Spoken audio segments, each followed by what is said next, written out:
De chef d'entreprise à femme au foyer dans la misère, c'est l'histoire de Jane Nakamate.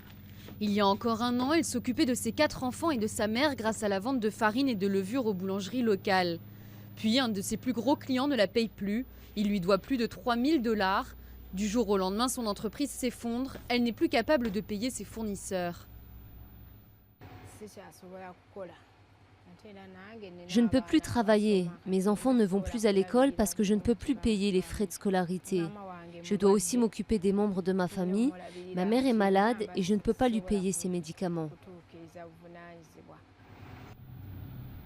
Une de ses amies lui présente Gérald Abila, fondateur de Barefoot Law, une association qui donne des conseils légaux aux Ougandais. Grâce à Gérald, Jane a pu récupérer la moitié de ce que lui devait le client et elle espère pouvoir avoir la totalité des 3000 $ très rapidement.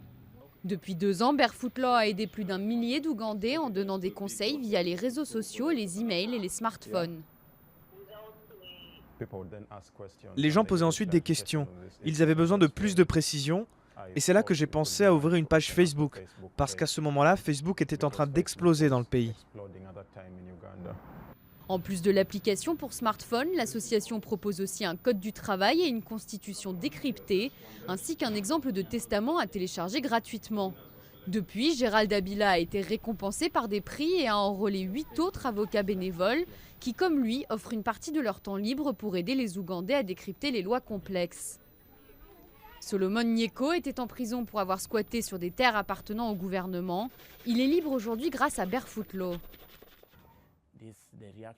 Là, cette réaction, nous ne serions toujours pas dehors à l'heure actuelle si Barefoot n'était pas intervenu. Barefoot Law s'est donné pour mission d'aider les victimes d'interprétations abusives de la loi, mais aussi de mettre en garde tous ceux qui décideraient d'adapter la loi à leur sauce. Elle reçoit aujourd'hui une centaine d'appels par jour.